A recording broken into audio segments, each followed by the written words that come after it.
Service to me is a sense of duty, a sense of citizenship.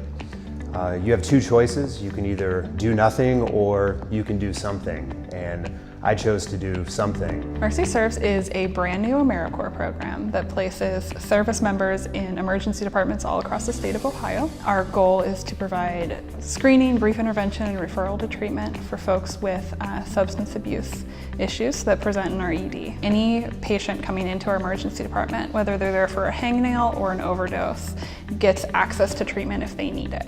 And then our Corps members are able to spend as long as they need to with that patient to make sure that they get the intervention and the referral to treatment that they need in order to be successful. About a month ago, I had a patient who was in a car wreck, and the screening that we're able to do, the nurses don't normally do. So the nurses weren't doing it at that time.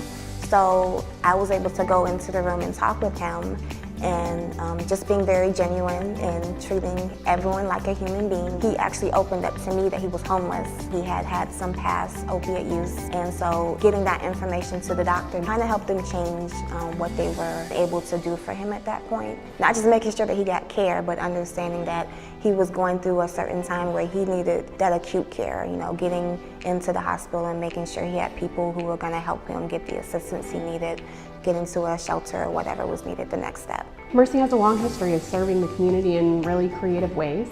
And anytime we can bring a resource here to help supplement the amazing clinical care we provide and to deepen the impact we can have for the patients that we serve, we want to do that. We're always focused on critical community health. In this program, certainly we're able to introduce service members into a space like the emergency department and focus them on something as big as the opiate epidemic. But what we get in return is an opportunity to watch these young people grow in their personal lives and in their professional careers. And there's not anything that's really more rewarding than that. My mother is actually an addict. I was raised by my grandma, my younger brother, and I.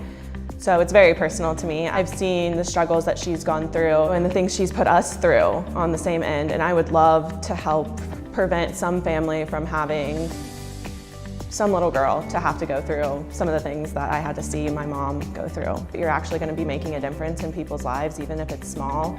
You're a part of change. You're changing the culture around this, and I don't see why anybody wouldn't want to be a part of something like that. I think this program has really changed my thinking about addiction. I didn't know that much about it prior to this. I've known what the media tells you before, but really meeting these people face to face has really made such an impact, and I feel like it's made me more of a compassionate, empathetic person. It's very exciting that we're the first class of this program and we're kind of paving the way, seeing what works in this program. But my hopes for this program is that it just grows in the future, that it goes to more hospitals around the Cincinnati area or maybe even throughout the state.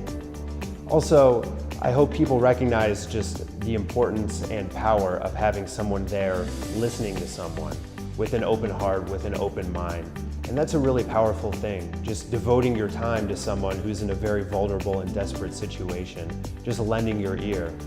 Also, I hope that there's more recognition of it through local leaders, through state leaders, through the media, and just through people in the community, because the folks that we've interacted with, the patients, whenever we tell them why we're there, oftentimes they're really grateful and they say, "Oh great, I'm glad someone is doing something about this crisis."